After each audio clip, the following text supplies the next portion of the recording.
make me mad. 'Cause these six, they don't leave no mark. Look at me, but don't look me in the eye.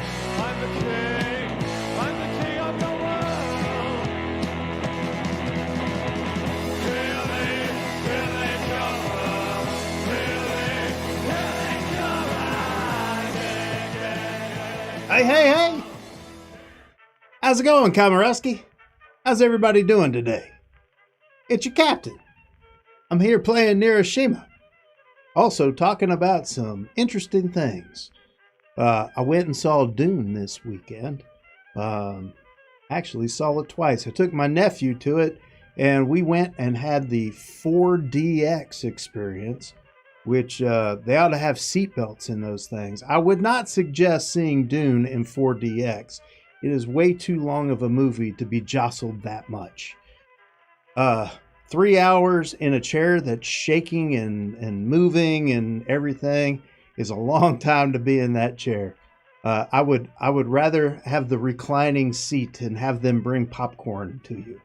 That would be my preference on that. The 3D was nice. It wasn't hokey.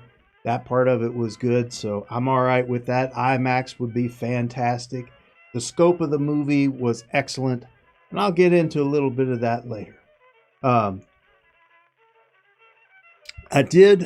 was told that, of course, you guys know that currently on the new Neuroshima app, we've got the four factions, the four main factions that we can choose from. So these are the basic factions. But I was just told, hot off the presses, that they have Steel Police in the works, and it is in the testing bed right now. So we should be getting the Steel Police shortly. So I'm pretty excited about that. Pretty darn excited about it. The things that they may have to, I was thinking about the things that they may have to do to get the Steel Police working. And one of them is going to be, of course, the net. You got the net launcher, right? So we've got this net that that the HQ has that can launch anywhere. And of course, it does 1 damage. But that's a net. That function seems to be kind of a normal thing, normal function. It's something that we've seen before. We've got nets. Other people have nets. This one is just you're able to click on the HQ and apply a net to somebody else. And it costs 1 health point in order to do that, right? But the other thing that they introduce is the judge, right? The judge. And the judge, if you look at the bottom there of the judge, he has reflection. And so that is a new mechanic, and probably, or it could be wrong, but probably the more challenging of the mechanics for the Steel Police is to introduce reflection. So looking forward to that, though. Can't wait to get that done. So anyway, let's take a look at this. We'll do some Neuroshima, and then we'll come back, and I got to tell you about the movie Dune. It was awesome. I'll give that spoiler away for sure. It was good. But it was not the book. It was not the book. We need to talk about that.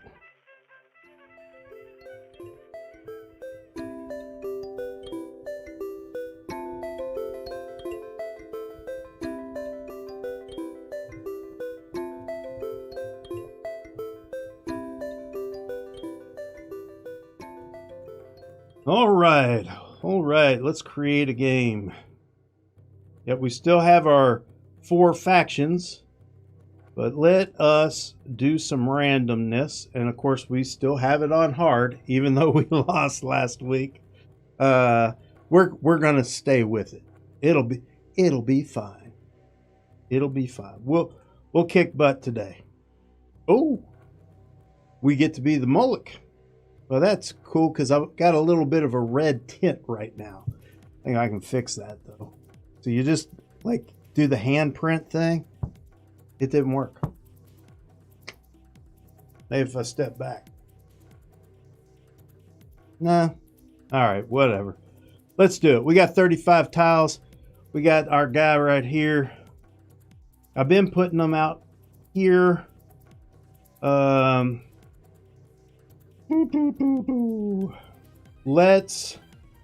try putting her in the corner. Let's try putting her in the corner and see if we can get anything done. He went in the middle. And he's got the Borgo. And the Borgo get a +1 to their initiative, and that's it. They've got a lot of guys who want to be in these spots right here. 1, 2, 3. In these 3 spots. And so we have to take up those spots. We got this guy who can absorb damage for us. So I think what I'll do is I'll just put this guy like so. And I'll let him absorb a little damage here. We've got another guy that he's going to put a guy here for sure. I'm not too terribly concerned about that. I just want this big guy to not get hit every time we have a battle. So I'm going to put him there. I'll put somebody here that's actually going to do damage if I can. So let's figure that out. There you go. And he puts a plus on it. So now he's going to go off on a 3 and he's going to do 3 damage to us. So that kind of stinks. We're going to get rid of the battle. We can't do the battle. We are going to take our gauze cannon.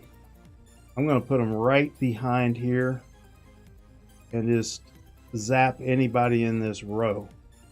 I think that'll take base will get damage and he will get damage. But that'll happen on a 1. So we're going to get 3 damage as it is right now. This guy happens on a 2, which isn't excellent. Not great. We can put him here. But I really need to clog this up, and he's going to get another guy on us, which is going to stink. So, hey Ruby, good to see you. Yeah, he's going to get another guy on us. I'm going to have to let him do it too. Kind of stinks.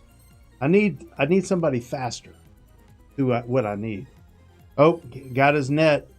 He's got his net. He's going to net our gauze. And he's going to do 3 damage on a 2. Dadgummit.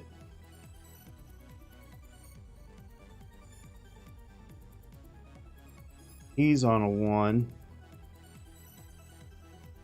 Whew.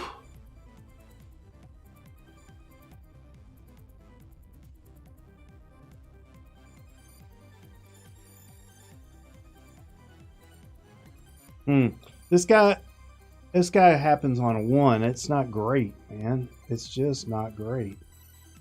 I need to take him out. I need faster, and I don't have faster. Oh. Well, I can save him.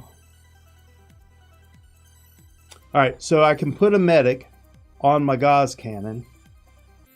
So when he does 3 damage, it'll actually keep him from getting that 3 damage, which is good. Definitely want that. I can take this guy and put him there, and he will attack. He'll do 1 damage to the base, which isn't great, but he'll do the 2 damage I need to take this guy out eventually.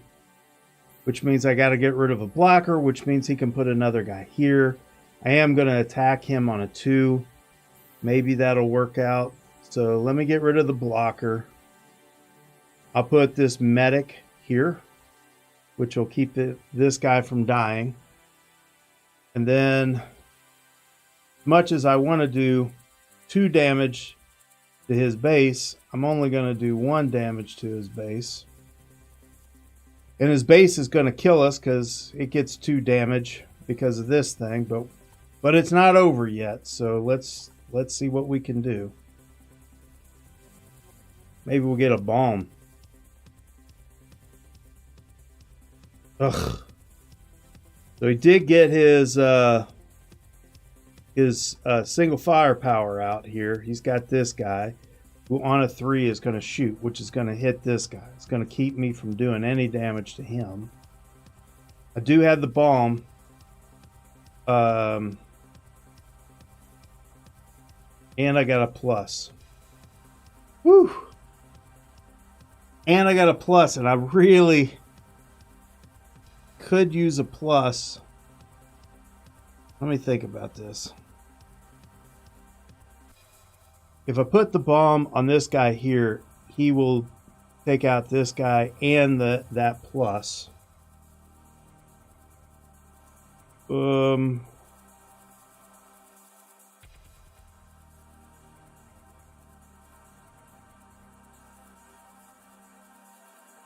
gonna have to do that.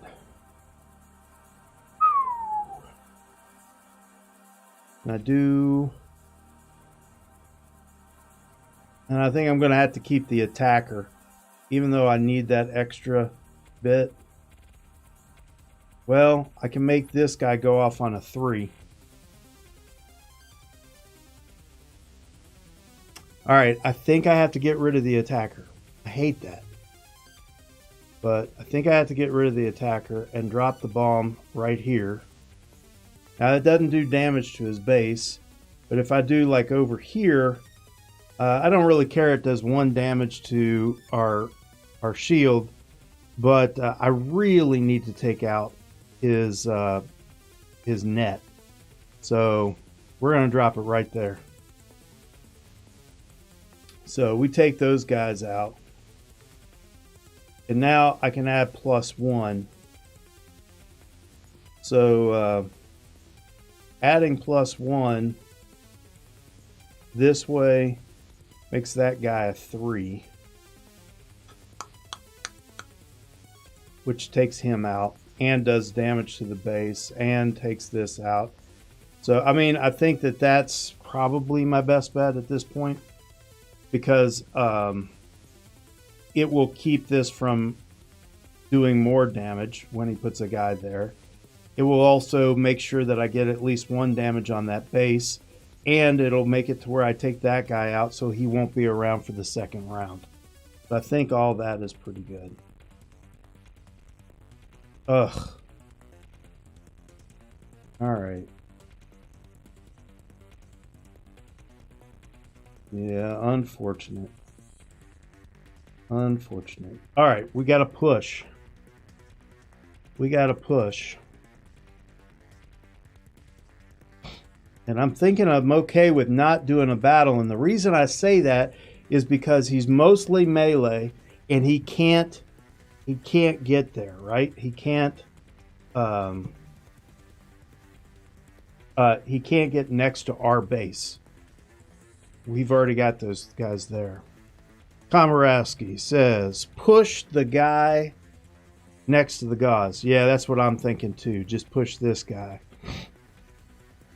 Now, we can push him from the gauze and make him go here, or we can push him from here and then he can take his choice. I'm thinking we don't want him near the gauze, so we're going to push from the gauze. So it makes a difference. See, if we push from here, when we push, he can choose to move here or here. And if he moves in this position, he'll still be aimed at our gauze. So we didn't gain anything. We need him to get away from our gauze. So if we push from the gauze, he has to move over to here. So I think that's what we're going to be doing. And that pushes him out of the way. Now we got this guy who goes off on a 3.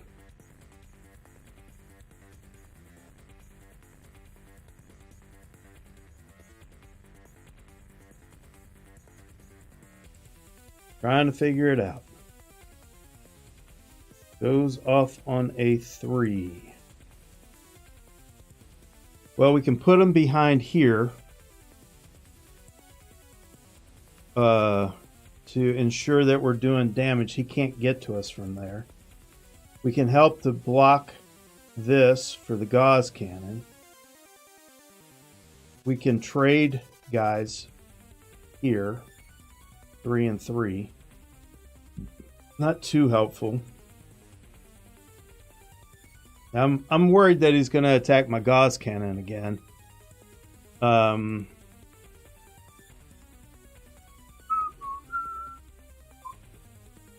do 1 damage.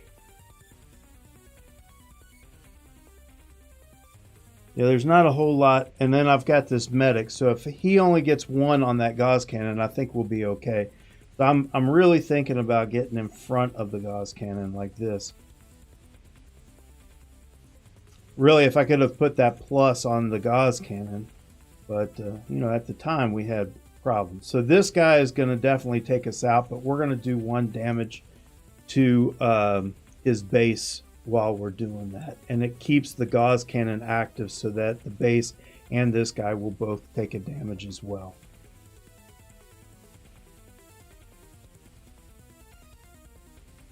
He's got another range, and he moved the range to our base, which actually this was smart.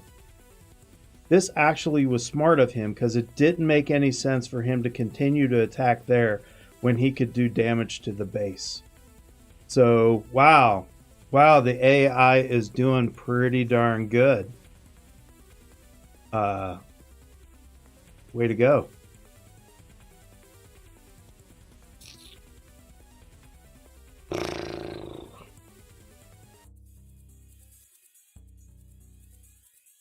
Unfortunately, I can't place that. Let's see.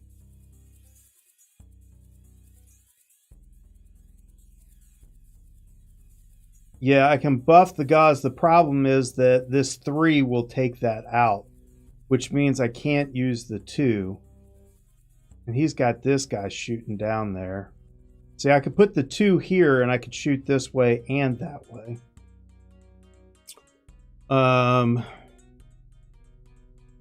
But what I can do is I can push this 3. I can buff the Gauss cannon and push this 3. I mean, he can put another guy here, obviously. But it gives us the possibility of getting the Gauss cannon to go off on a 1 and a 0.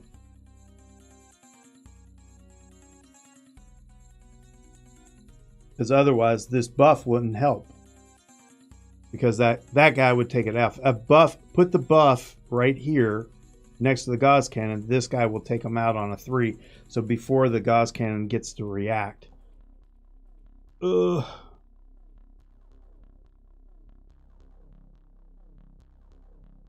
It does protect the Gauss. It does protect the Gauss. So if I don't use the 2, I could sacrifice the buff and forget about the push and get the 2 in there as well, so I can aim this way and that way.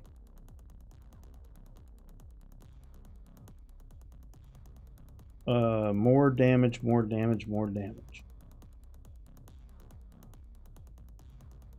I think I'm going to push. I think I'm going to get rid of this attacker. And I'm going to, oops. No, I'm not going to do that. I'm going to do this first. And turn it this way. The reason I'm doing that is so I can push from there. So that he has to move his guy back there. Right? So he's not doing anything to us. And now he can put his 2 guys there. But my Gauss cannon is definitely going to go off. Hopefully at a 1 and a 0. But we'll see. Oh, he's got a freaking grenade. That didn't help us. Bummer. Bummer. Got another push. I got a movement. Not helping. Push, not helping.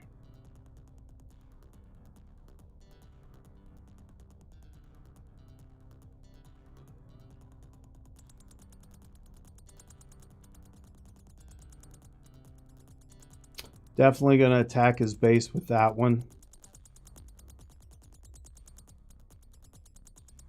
I don't think we need movement. I'm going to hold on to the push, though. I'm put this guy here. And hopefully he won't get a 3.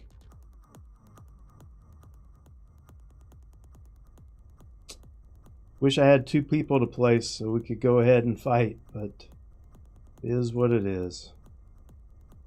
Yep, I'm going to keep that. All right.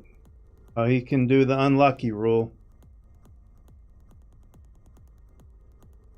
He's going to do movement.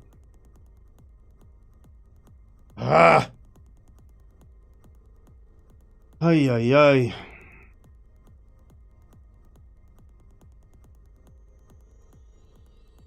So I've got a push. Do I want to apply the unlucky rule? And push him.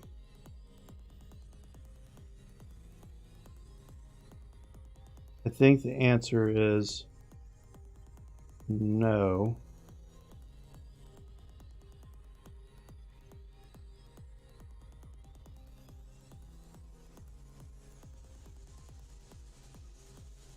And then I'm gonna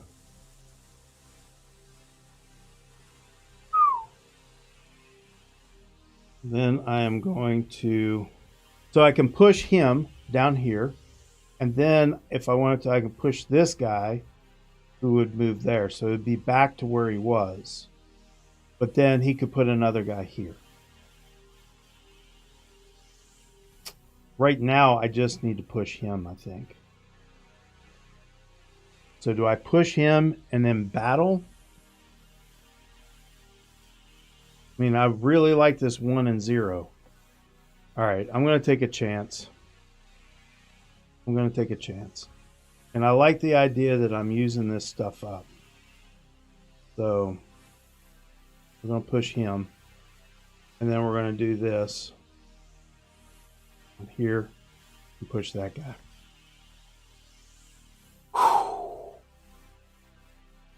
I'm using a lot of his guys up, so I'm hoping. Oh, he's got that net. He didn't use it. Oh, and he's got a 3-3. Dadgummit. Woo! He's got us pretty good. Mm-hmm. Yeah, unfortunately. Taking out our commander there. Mm-mm-mm. Bad news. Bad news. Yeah.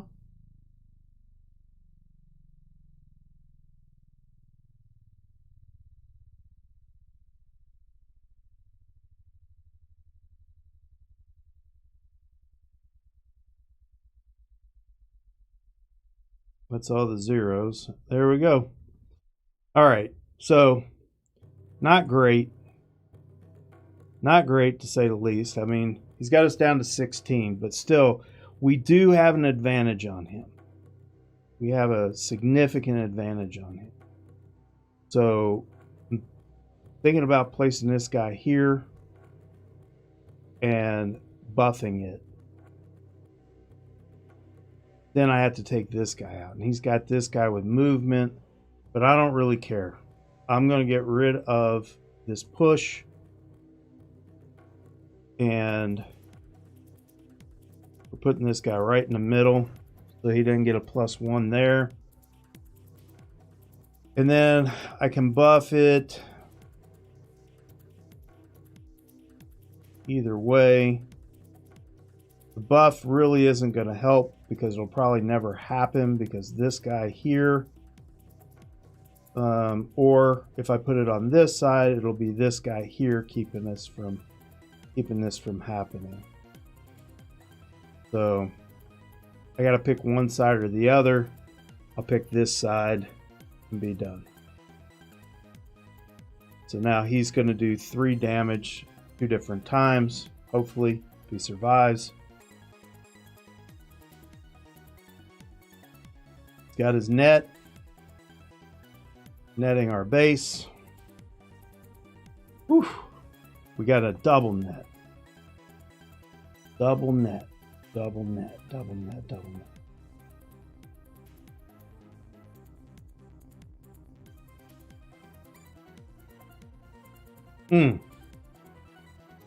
Well, well, well. Unfortunately, everybody I want to net is in the scrum there by our HQ. Like this guy here, doesn't matter at all. He can attack his own guys. I don't have a problem with that. This guy doesn't really matter. This guy doesn't really matter. That guy doesn't really matter. So, like, really, it doesn't, not helping that much. It might be better to have these threes attack. Honestly, at this point, I don't think I love that double net. I feel stupid for doing this, but I think it makes the most sense because I can take this and he attacks on a 3, right? And I can do either that or that.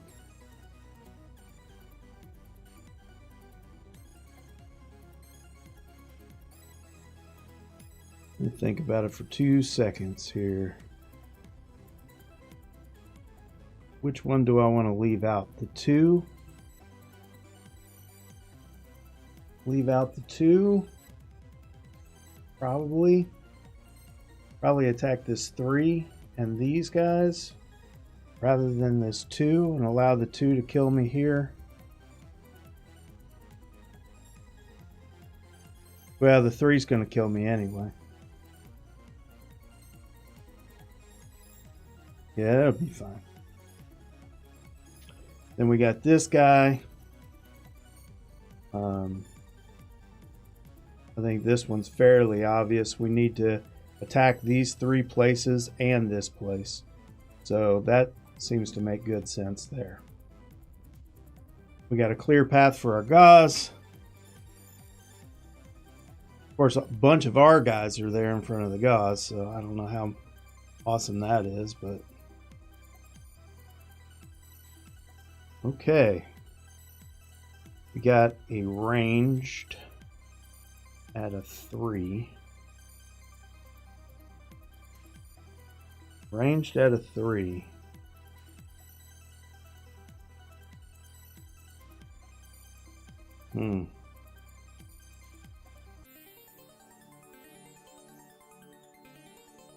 This guy's a 2, not helping much.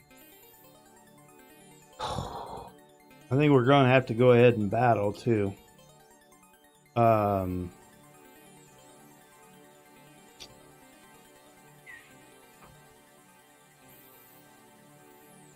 Think we get rid of this and we play this, which will end our turn and keep the melee fighter around.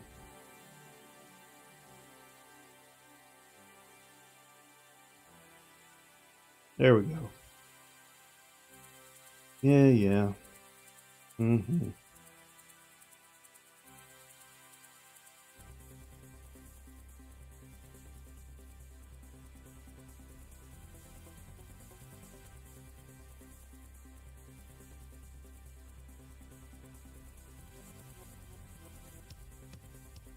All right, now we've got a chance to get in there and kick his butt. Woo, and he got modules. Yes.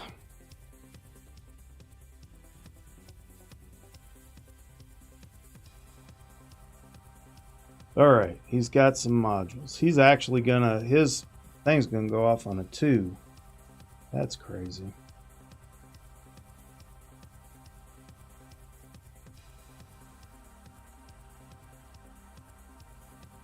This guy's going off on a 5. Holy crap, there's no saving. There, this guy is dead. Holy cow, he's got a 5.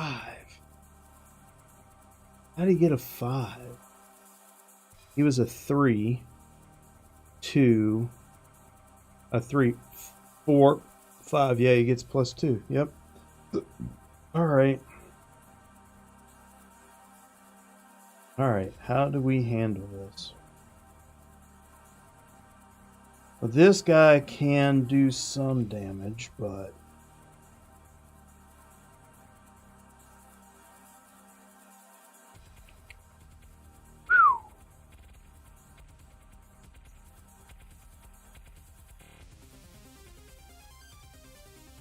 we can block this guy.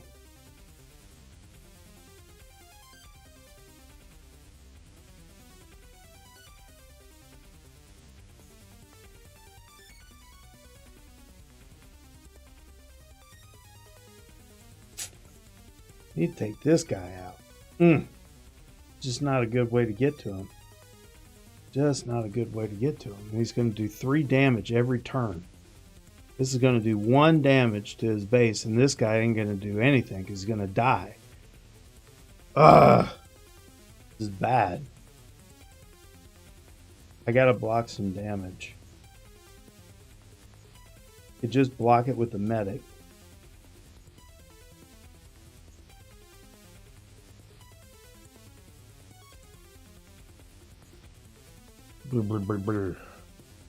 He's going off on a 2. But even with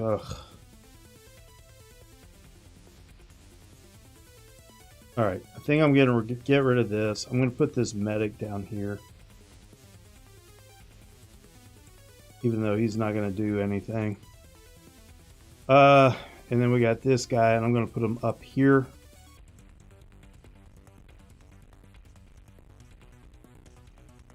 I think there's a 1. He goes off on a 1.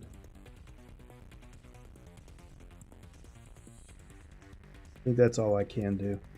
It is what it is. I don't know if I'm going to pull through this one. Another 5. Nothing I can do. He's only going to do 1 damage. This guy's got me, though. Gummit.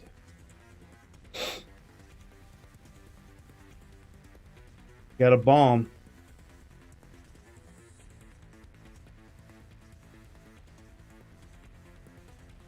The bomb doesn't go off until a 2. You know, no, because he does have defense. All right, so I can put him here. And put him here. He'll take 1 damage from this guy. And then he'll kill these guys.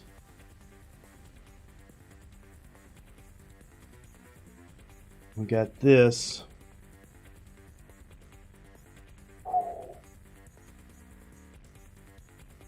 Which the only thing I can think is try to protect my gauze, but I mean it's not really going to help much.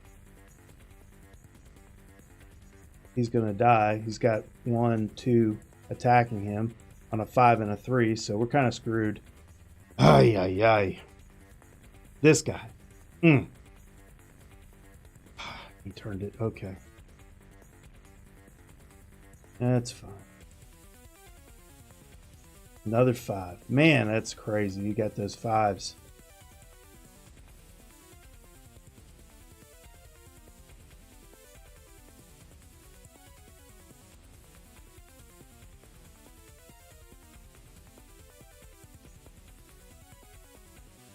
Hey, Dutch. Good to see you, man. Michael.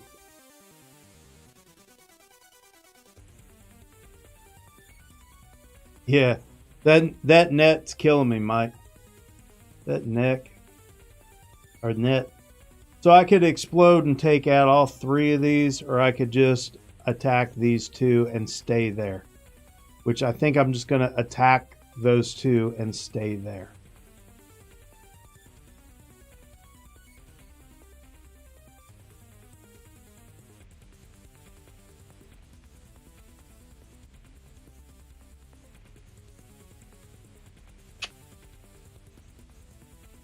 Man, lost by 1. Lost by 1. The AI, y'all. the AI is doing a lot better. It really is. It made some good decisions this time for sure. Made some good decisions for sure. Wow. Wow. Isn't that something? AI is stepping up. They're doing some stuff. I'm really excited for it. So that is great. And like I said, we got Steel Police coming. So if you didn't hear Dutch, Steel Police is coming. We're gonna get that net of justice, and we got the judge has that reflective surface. So those are two new mechanics that we'll see introduced with the Steel Police, plus the whole new faction, which I love. I love Steel Police. So anyway, excited that's coming shortly. It's in testing right now. So apparently they got the preliminaries all figured out, got it programmed, and they're just testing it. I imagine that they're going to have to figure out how to weight things for the AI too, and to tell the AI how to figure out this reflection thing, right? Not sure how that works. So just getting the AI used to using the Steel Police may be another challenge as well. So not just programming these different guys to be in there, but also programming the AI to weight things properly. So it should be interesting. Should be interesting. All right. Well, I went and saw the new Dune movie. Wanted to talk to you guys about that and some of the Essen goodness that's come out by Portal, including the Dune game. So let's talk about that.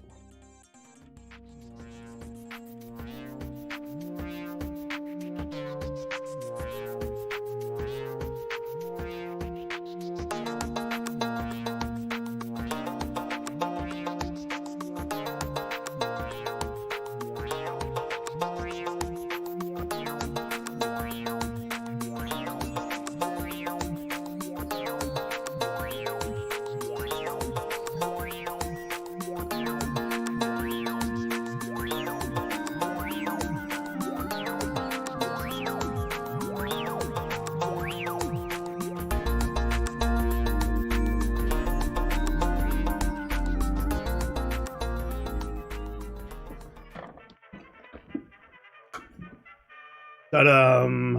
Dune. So, I think the director of Dune is pretty awesome. I think he did a really great job. He made a lot of really amazing choices.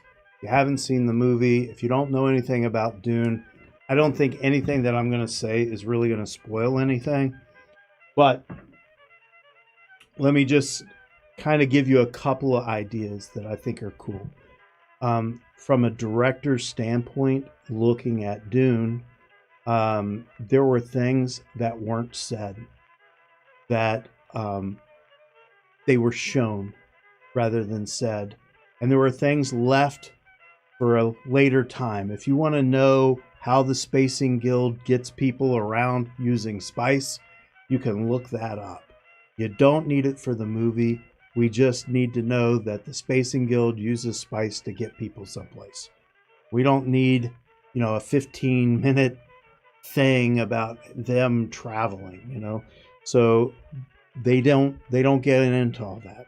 Mentats are replacements for computers. The end. They don't say, the juice of sapro or whatever it is causes stains, and the stains are a warning and all that kind of stuff. I put my mind in motion. They don't get into all that.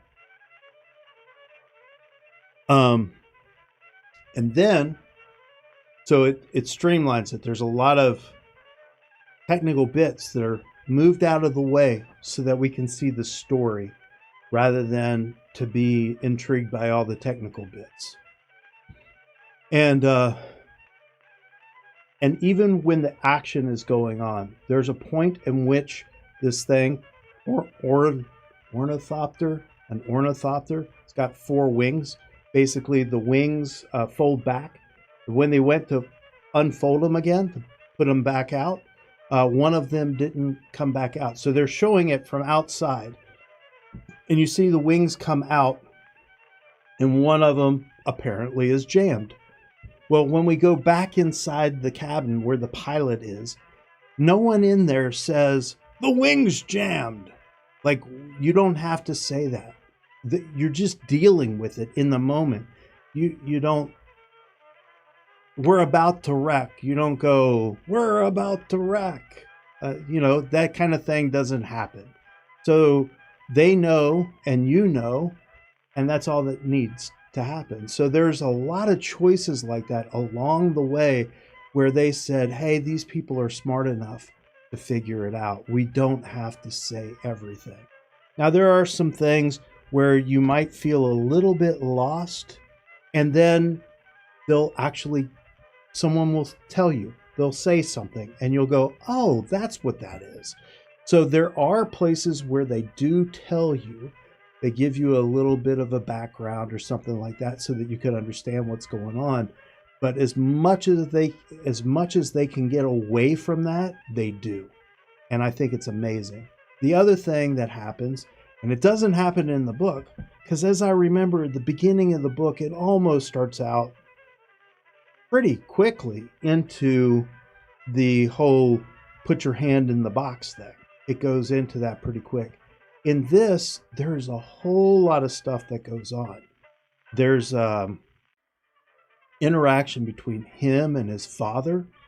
They talk about his grandfather, where their family has come from, what they're about, which is something that if you read all the books, you kind of extract this idea of what that's all about.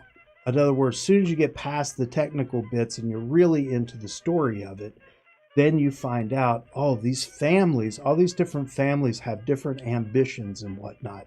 So kind of like Game of Thrones or something. But the idea of this is that each family represents like different types of people and different types of ambition, if you will. And some have this supreme power, and some of them have lots of wealth.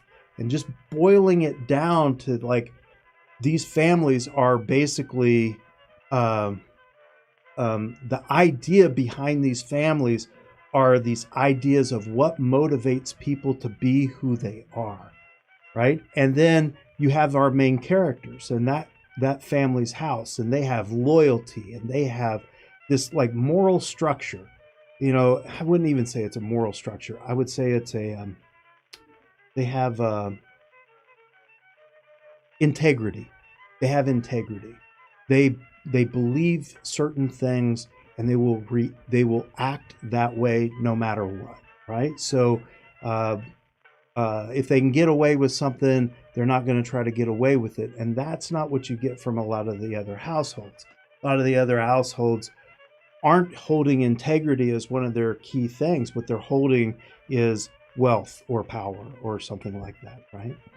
And they end up going through this whole ritual of we're going to Dune, and you get to meet there's lots of houses and they're aliens and stuff like that. You're like, okay. So it kind of informs you by doing this like royal, I don't know, this pomp and circumstance. They do all that. And then that's a reason that the mother, the Bene Gesserit mother, comes back to the house and ends up doing the hand in the box thing. But it's after you already know the characters. And you see this idea between the father and the mother, and whether or not she has the family's best interest, and if she really cares about her son by being her son, or if it's because she's a Bene Gesserit, and things like that. Like you really see that part of the story, which is not something that I feel like the book really gives you right away. You have to extract that from the book. And I feel like the movie, in a lot of ways, tells the story better. It just tells it gets all that stuff out of the way and allows you to explore the world, and it maybe leaves you with, I want to know more about this world, which is perfect. I mean, if you're going to have a series of movies, you want people to think, oh, I want to know more. So yeah, it's it was an exceptionally told, the great version. My nephew was intrigued by the whole thing and wants to know more. He's going to start reading the books. So pretty exciting. I thought it was great. So, of course, this right here, after you've seen the movie, this is where you need to go. And it'll make sense. The book, it sort of has three parts to the book. There's the before Dune, on Dune kind of thing. And then stuff happens.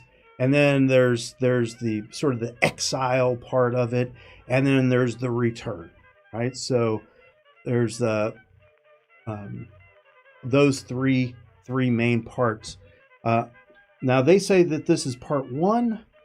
I know that there's obviously going to be a part two. Great reviews, so I think this is going to be great. The part two is going to come out, and that'll be them with the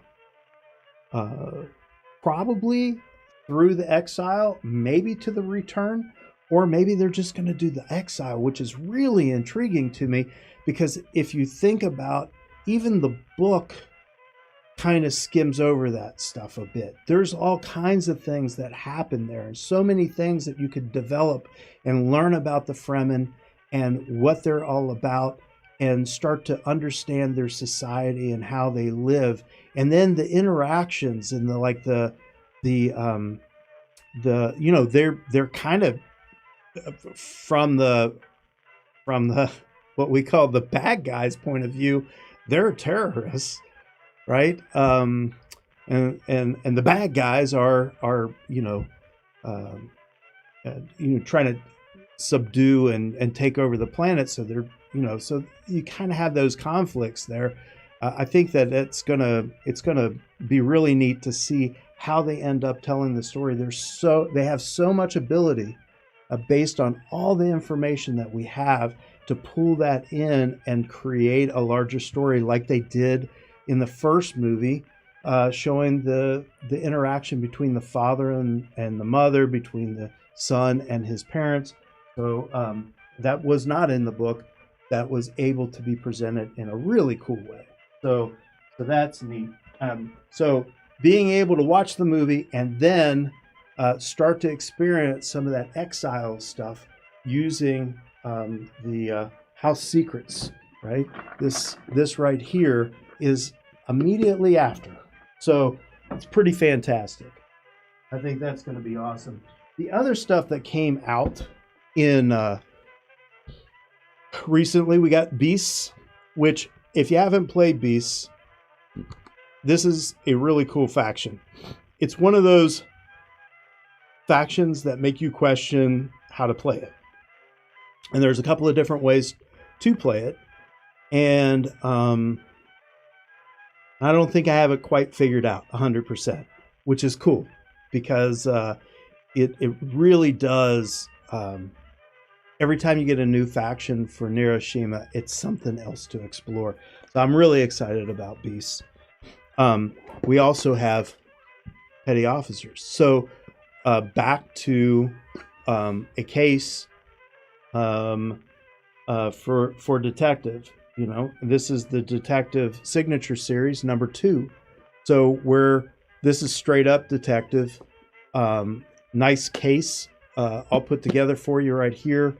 I really liked the Rob Davio case. I thought it was fantastic.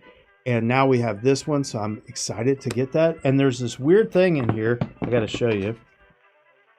I haven't played it yet. Is this pet badge? What? So, yeah, you get a ferret named Snowflake. He's a thief. Huh? Anyway, we'll see.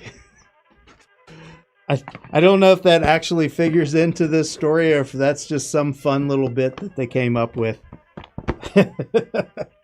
So there's that.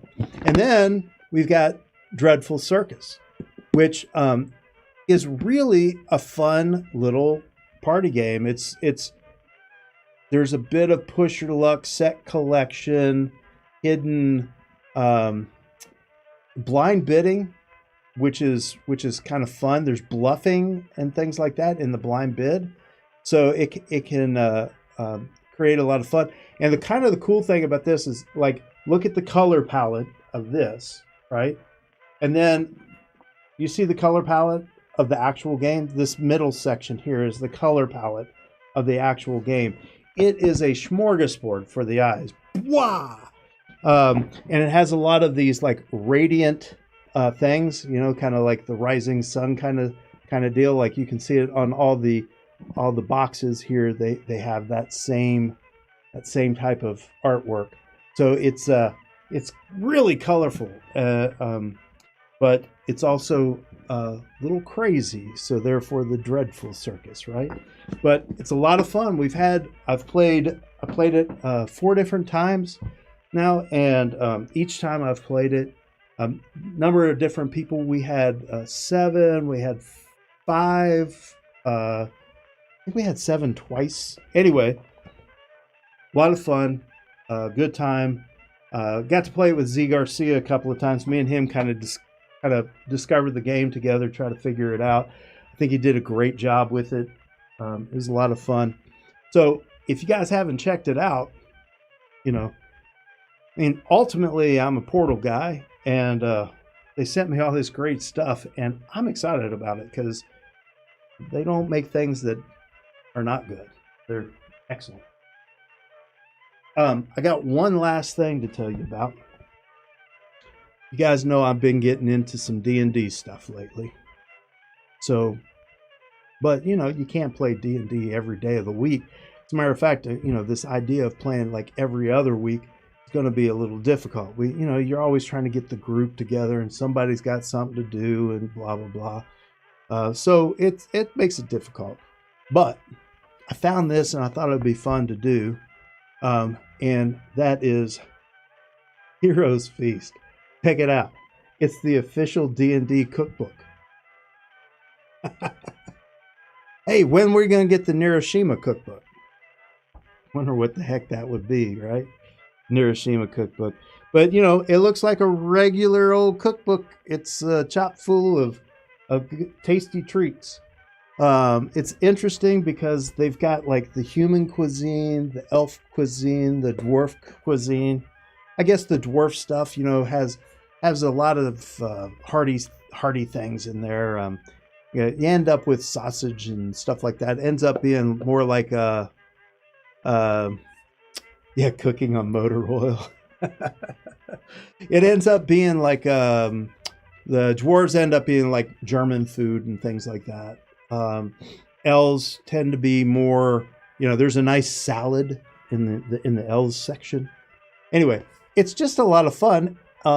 And it's a good production. It's a nice production. You can even get it in a spiral if you want to get serious about it, you know, really get some cooking done. But I'm looking forward to actually trying a few of these things. It'd be kind of cool to have something that I made up, and then have people over for D&D, and we get to eat the D&D dish, right? So that'd be kind of cool. So the final D&D, this is it. So I've got this, you know, dungeon master screen thing, you know, and it folds out. You can do 4 panels, whatever. So I put the screen up, right? Well, one of the things that you do in D&D is when it's time to fight, everybody rolls initiative, and you have to kind of make sure you know who goes first, who goes second in the initiative. And one of the things that I do with that is I assign a clothespin, I guess, clothespin, a flip, whatever this is, flamer rat. There you go. And so I can even write their name on it. And so whoever goes first or second or whatever, I put them in order, right? Put them in order. And then maybe the monster goes. Monster's the black one. And then here's this guy. So then we can just go down in order to see who goes next. And I found that was nice because then everybody knows whose turn it is, including me. So I don't have to say, okay, Druid, it's your turn or something like that. It's like and they know their turn is coming up. And anyway, it's just a simple thing. And all I did was I got 50 of these for like $2. And I just took some spray paint. I put these on a piece of cardboard like that and went, sprayed it, and it became that color, And so everybody has their color. And all the bad guys are black, and that's it. Pretty easy. And I thought, man, you just clip it on I got this anyway. And some people don't use these anymore. They use the computer screen, but you can clip it on the top of the computer screen, right? So on top of the laptop. So anyway, paper clips, or not paper clips. They're close. They're not pins. What are those called? They grab like this. They close. Not pins. Anyway, those things. Anyway, they work great, and thought I would share. It's a simple idea. Cost almost nothing. So anyway, that's really all I got for today. Go watch Dune and then get the Dune detective thing and go for it, because you're going to love it. I mean, seriously, it's such a good story. And they've done a really great story, really great thing with this Dune game. The Dune game, in Dutch, those are called Knipschers?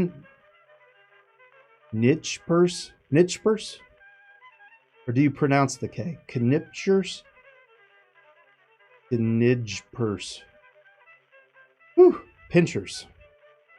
Yeah, I don't know. I mean, usually we say clothespins, but clothespins are the pins that have the split and you just stick them on there, right? Clothes pegs. Yeah, but see, those are usually the ones that you just slide on. They're just split and that's it. But these you actually... So I'm not sure. I am not a laundry expert. That's for sure. I try to avoid being a laundry expert as much as possible. Clammerka.